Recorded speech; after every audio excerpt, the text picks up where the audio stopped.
untuk memimpin doa kita pada pagi ini. Baik, sebelum kita memulai sesi kita pada pagi hari ini, mari kita melakukan dalam doa. Sebelumnya, izinkan saya membawa doa ini menurut ajaran agama Kristen Protestan. Berdoa mulai. Terima kasih Tuhan karena atas berkat Bapa dan Kerajaan Surga kami bisa sampai di tempat ini untuk mengikuti kegiatan pada hari ini, Bapa. Kiranya Bapa boleh memberkati kegiatan kami ini dari awal pertengahan hingga boleh berakhir dengan baik. Terima kasih Bapa, ampuni segala dosa kami, karena hanya di dalam nama Tuhan kami berdoa. Amin. Baik, terima kasih untuk Adik Sandra yang sudah memimpin doa. Baik, adik-adik di sini kita Ibu akan memberikan layanan klasikal kepada adik-adik. Mungkin di antara adik-adik semua apakah mengetahui apa itu bimbingan klasikal?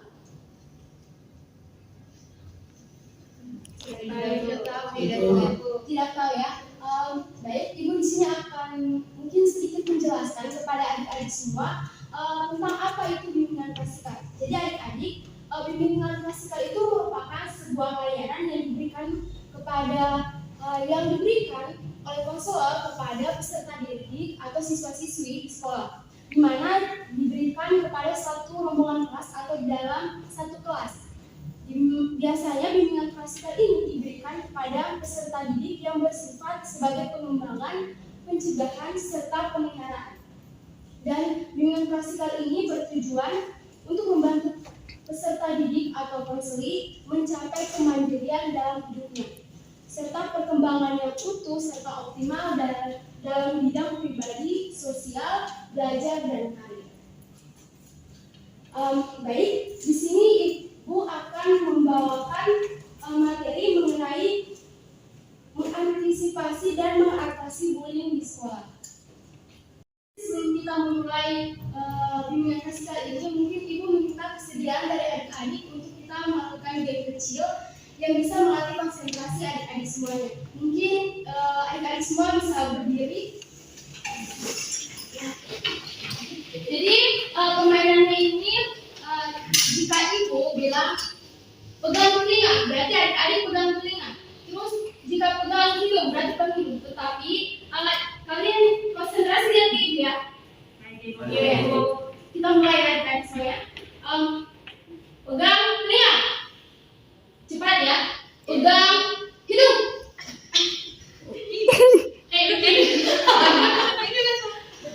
Ini hanya untuk mengatasi konsentrasi dari adik-adik saja.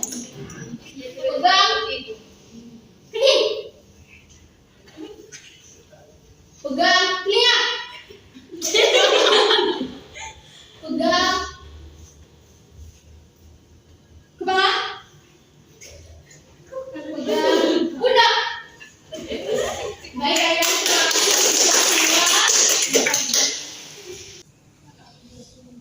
baik adik-adik semuanya, apakah adik-adik sudah bersedia untuk mengikuti layanan klasikal pada hari ini? Sudah, Ibu. Baiklah, terima kasih adik-adik yang sudah bersedia. Di sini Ibu akan membahas mengenai tentang mengatasi dan mengantisipasi bullying di sekolah. Mungkin adik-adik ada yang tahu apa itu bullying? Saya Ibu. Silakan. Bullying adalah bentuk penindasan atau kekerasan yang dilakukan secara sengaja. Oke, baik, terima kasih untuk pendapatnya ya. Mungkin ada teman-teman lain yang punya pendapat lain dari Adik Sandra? Tidak ada Ibu. Tidak ada ya, saya Ibu. Oh iya, silakan.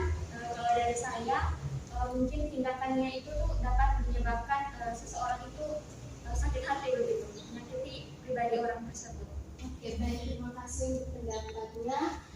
Baik, di sini Ibu akan menjelaskan sedikit tentang pengertian bullying. Jadi pengertian bullying di sini Ibu ada ambil dari beberapa sumber. Yang pertama yaitu menurut Wicaksana tahun 2008, bullying adalah kekerasan fisik dan psikologis jangka panjang di mana dilakukan seseorang atau suatu kelompok terhadap seseorang yang tidak mampu mempertahankan dirinya dalam situasi di mana ada hasrat untuk melukai atau menakuti orang yang dianggap lemah. Yang kedua yaitu menurut Sejiwa tahun 2008, di mana sebuah situasi di mana terjadinya penyalahgunaan kekuatan atau kekuatan fisik maupun mental yang dilakukan oleh seorang ataupun sekelompok orang.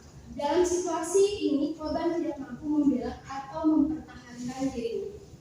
Jadi adik-adik, pelaku bullying itu bukan hanya dilakukan oleh orang dewasa saja, tetapi baik orang tua maupun anak-anak yang bahkan di sekolah dasar saja itu bisa melakukan perilaku bullying, baik itu dia sengaja ataupun dia tidak sengaja. Kemudian bullying ini ada juga yang berkaitan dengan secara verbal dan fisik. Secara verbal itu yang bagaimana? Yang verbal itu contohnya adik-adik mengejek teman lain ataupun berkata-kata kepada teman lain, itu bisa dikategorikan dengan bullying verbal. Ada juga bullying secara fisik, ya di mana adik-adik contohnya adik-adik mungkin memukul teman lain, menendang teman lain, itu bisa dikategorikan dalam bullying secara fisik. Mungkin ini tentang pengertian dari bullying. Mungkin adik-adik ada pertanyaan? Tidak ya. Oke, baik. Kita lanjut ke berikutnya ya. Yaitu jenis-jenis bullying. Jenis-jenis bullying ini ada bullying secara verbal yang tadi Ibu sudah katakan. Yaitu bullying verbal itu bisa mengejek, berkata kotor, menghina.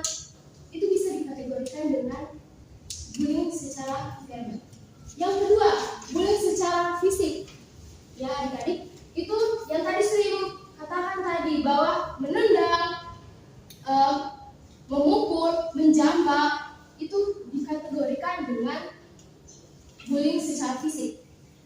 Yang ketiga, bullying secara rasional atau sosial, di mana ada pelemahan harga diri dari korban secara sistematis melalui pengabaian pengucilan. Contohnya, cibiran, mengejek, bahasa tubuh yang terlihat tidak suka dengan teman lain, mengucilkan dia, itu bisa disebutkan dengan bullying secara rasional atau sosial. Terus yang keempat, yaitu bullying elektronik atau cyberbullying. Biasanya ini sering kita lihat atau kita dengar di televisi. Biasanya cyberbullying ini merupakan bentuk perilaku bullying yang dilakukan melalui sarana elektronik, biasanya di media sosial. Contohnya itu yaitu menyebar gosip secara online, gosip di media sosial yang belum tentu benarnya, tapi adik-adik sudah menyebarkan berita-berita hoax. Nah, itu bisa dikategorikan dengan cyberbullying. Yang kelima yaitu perundungan seksual atau sexual bullying, di mana ini adalah tindakan berbahaya yang memalukan seseorang secara seksual. Contohnya menyentuh seseorang, terus bertingkah ataupun bergerak secara vulgar, itu bisa dikatakan dengan perundungan seksual atau sexual bullying. Mungkin ini jenis-jenis dari bullying. Mungkin ada adik-adik yang ingin bertanya ataupun ada pendapat lain dari adik-adik. Ya, silakan. Baik, terima kasih atas kesempatan yang diberikan kepada saya. Di sini saya ingin bertanya, kenapa orang itu sudah tahu kalau itu merupakan kegiatan maksudnya hal yang menindas atau bullying, tapi dia tetap melakukannya. Oke, baik. Terima kasih untuk pertanyaan yang telah diberikan. Baik, Ibu akan menjawab. Kenapa orang melakukan? Dia sudah tahu bahwa itu adalah perilaku yang salah, tetapi dia melakukannya karena dia itu tidak ada rasa empati terhadap orang lain. Jadi biarpun dia tahu itu perilaku yang negatif, tapi dia tetap melakukannya karena ya untuk kepuasan dia senang melihat orang lain tertindas, seperti itu mungkin dari saya. Mungkin ada tanggapan lagi dari Mas Selin.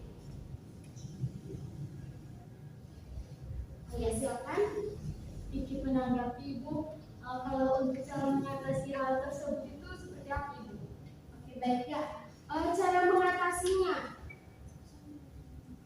jadi adik-adik bisa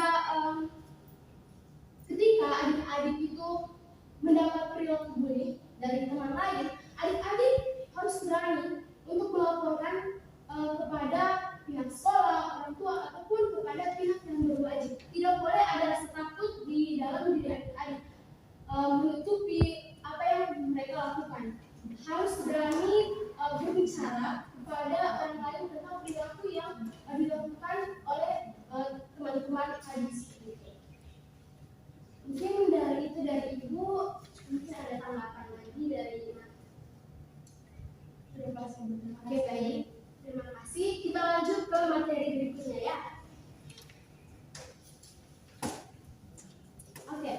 Yang berikutnya yaitu penyebab dan dampak negatif dari bullying. Yang pertama itu faktor penyebab terjadi bullying. Di sini menurut Ariesto tahun 2009, yang pertama itu keluarga, di mana pelaku bullying seringkali berasal dari keluarga yang bermasalah, di mana orang tua yang sering memukul anaknya atau menghukum anak secara berlebihan, atau situasi rumah yang penuh stres, tekanan, itu bisa menyebabkan seorang anak itu melakukan perilaku bullying. Terus yang kedua yaitu pihak sekolah, di mana pihak sekolah ini itu sering mengabaikan keberadaan bullying, di mana misalnya berupa hukuman yang tidak ketika seseorang anak melakukan perilaku bullying, tetapi pihak sekolah itu hanya memberikan hukuman yang ringan kepada anak itu. Jadi membuat anak itu merasa bahwa perilakunya itu tidak terlalu merugikan. Yang ketiga yaitu faktor kelompok sebaya, di mana anak-anak ketika berinteraksi dalam sekolah dan dengan teman-temannya di sekitar, kadang-kadang terdorong untuk melakukan bullying. Beberapa anak itu melakukan bullying karena berusaha untuk menghentikan kepada teman-teman yang lain. Ketika dia mau masuk geng, mungkin ada geng yang di sekolahnya, mungkin dia harus membuktikan kepada teman-teman yang di geng itu bahwa saya bisa, saya hebat. Jadi dengan tindakan supaya dia merasa hebat, itu dia melakukan bullying kepada anak-anak lainnya. Terus yang berikutnya, kondisi lingkungan sosial.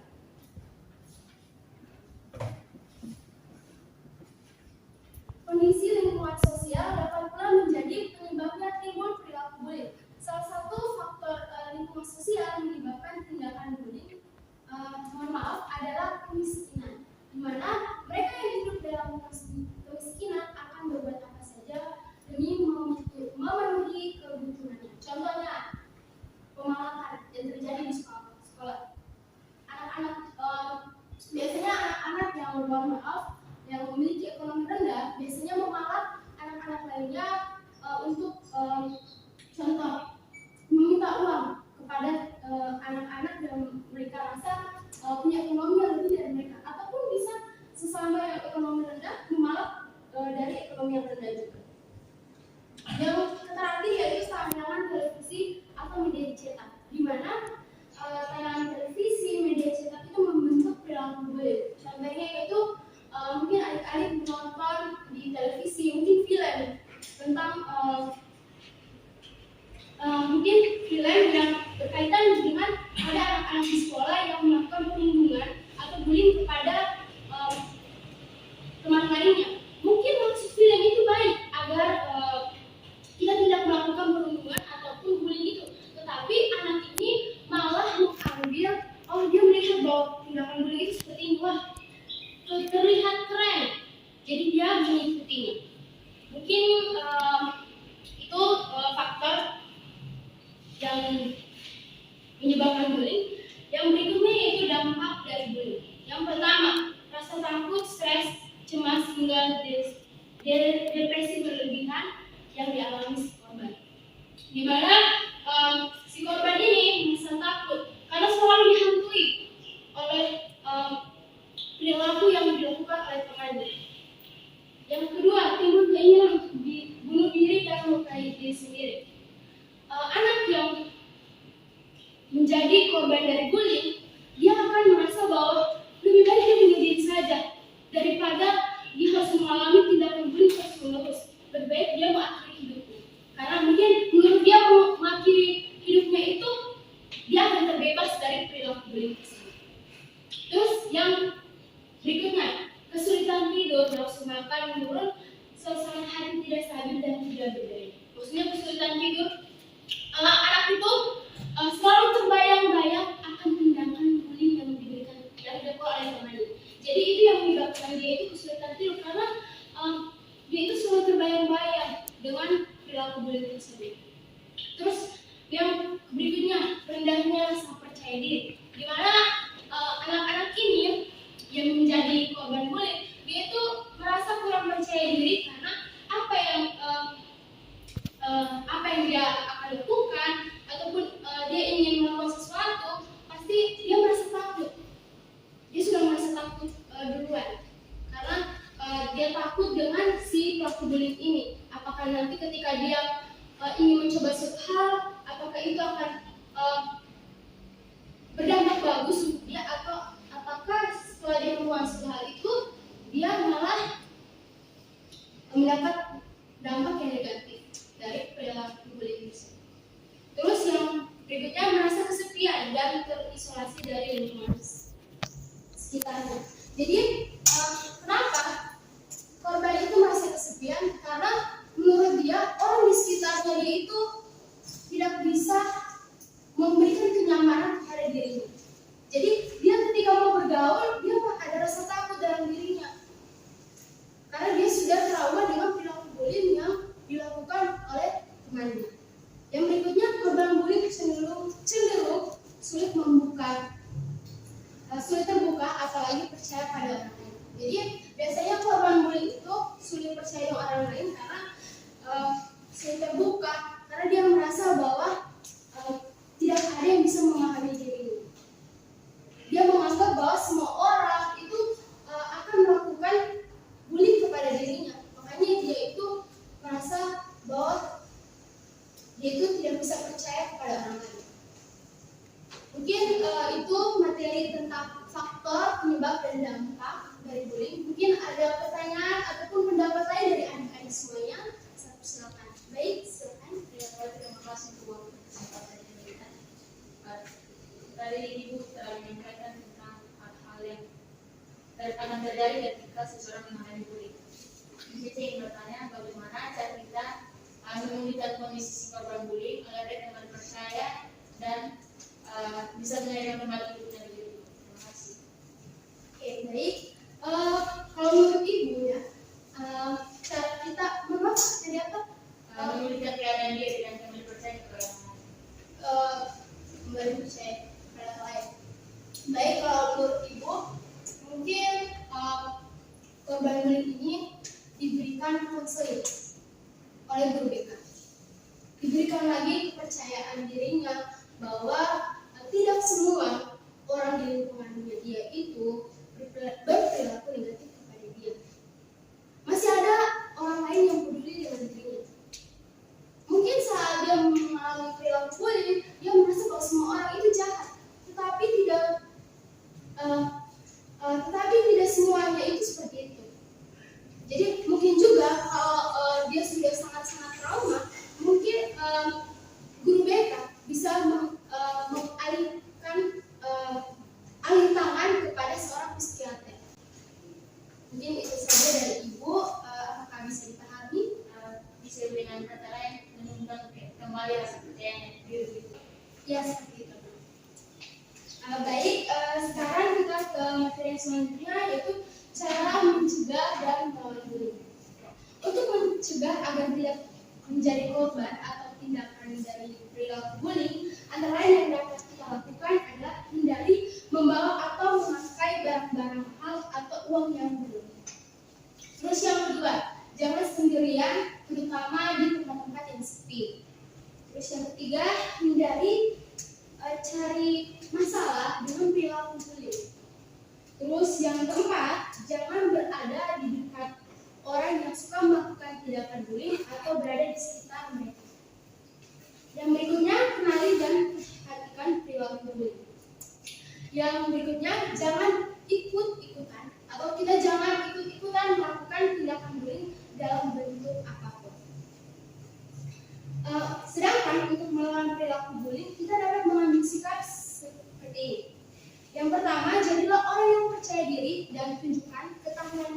bahwa kita itu tidak mau mengganggu dan diganggu oleh siapapun.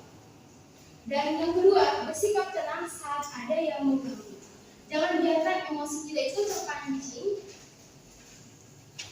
Jika melihat yang berikutnya, jika kita melihat teman di sekitar kita menjadi perilaku bullying, maka kita itu harus menolong dia. Laporkan kepada pihak manapun, baik orang tua, pihak sekolah, ataupun pihak berwajib. Terus yang berikutnya, lakukan perlawanan di titik contohnya, mungkin adik-adik sedang mengalami perilaku bullying dari teman lain.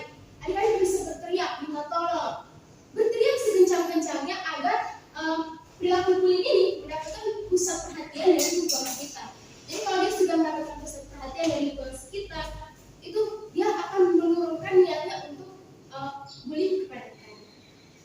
Terus yang berikutnya, catatlah tempat dan orang-orang yang terlibat dalam perilaku bullying ini. Jadi adik-adik bisa mengingatnya, mengingat mungkin adik-adik itu mendapatkan bullying di mana, terus orang-orang yang melakukan bullying itu siapa saja, sehingga nanti kalau dilaporkan kepada pihak berwajib, adik-adik bisa memberitahukan kepada pihak berwajib itu siapa saja.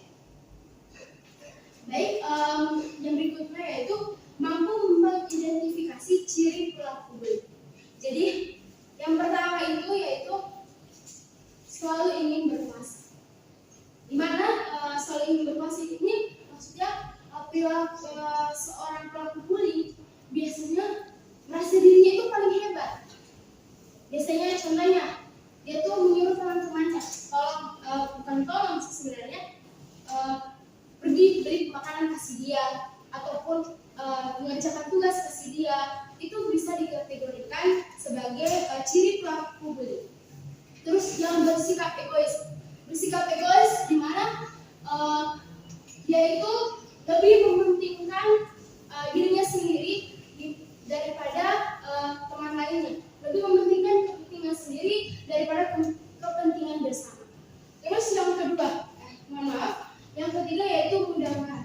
Jadi mungkin pelaku bullying ini ketika disenggol sedikit ataupun mungkin melakukan kesalahan sedikit saja, dia itu cepat marah, mudah marah.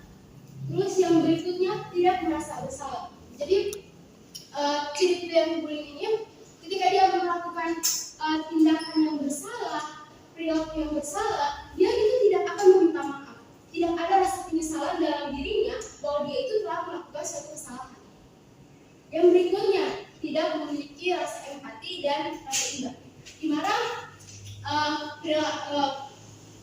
ciri pelaku bullying ini, dia itu tidak merasa kasihan kepada temannya, baik itu contohnya ketika dia melakukan perilaku bullying kepada temannya, dia tidak akan merasa kasihan bahwa temannya itu mungkin akan mengalami trauma ataupun apa, dia tidak akan merasa kasihan. Yang penting dia tahunya, dia melakukan perilaku bullying saja, itu untuk mencapai kepuasan dalam dirinya. Dia tidak akan merasa kasihan kepada si korban itu.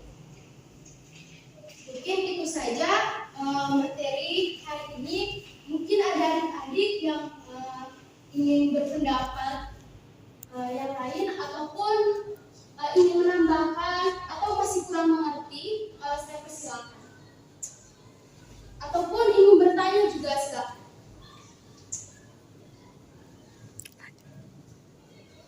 Terima kasih, Bu. Oke, baik adik-adik semuanya. Baik, karena materi kita sudah selesai, maka Ibu akan meminta salah satu dari adik-adik semua untuk menyimpulkan materi yang telah dibawakan Ibu pada hari ini. Mungkin ada yang ingin menyimpulkan, silakan. Baik, silakan.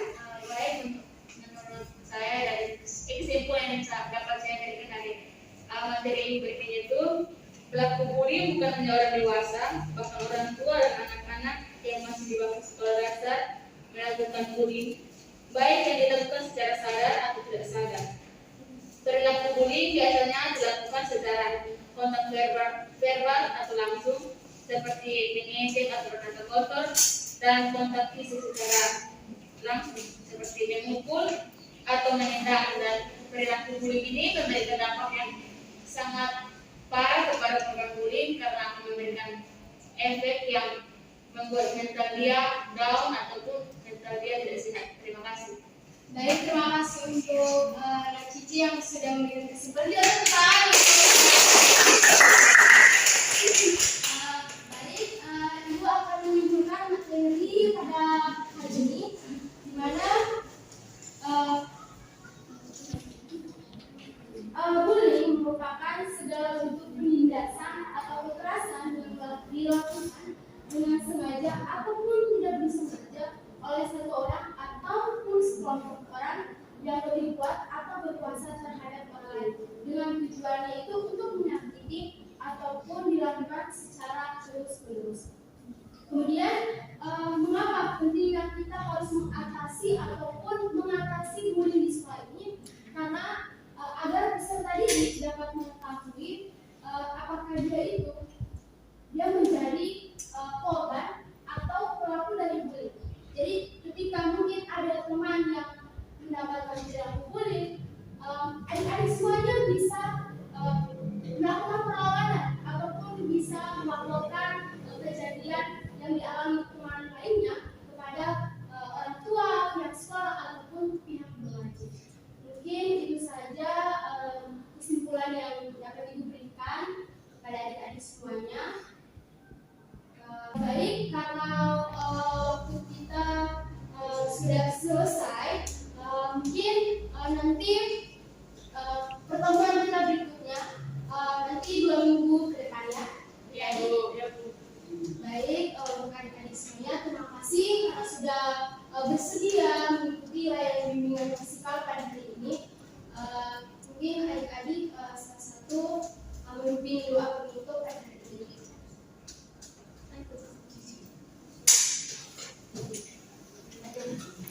Sebelum kita mengakhiri pertemuan kita pada pagi hari ini, saya mengajak kita semua berdoa. Sebelumnya izinkan saya memimpin doa ini menurut ajaran seperti saya, yaitu kita berdoa. Terima kasih Tuhan, terima kasih Bapak untuk penyertaanmu, Bapak telah memberkati sehingga kegiatan kami pada pagi hari ini boleh berjalan dengan lancar. Kiranya materi yang kami terima boleh menjadi landasan dalam hidup kami. Terima kasih Tuhan. Baik, terima kasih untuk Adik Cici yang sudah membawakan doa. Terima kasih untuk adik-adik semuanya. Sampai kita bertemu lagi ya. Terima kasih. Terima kasih.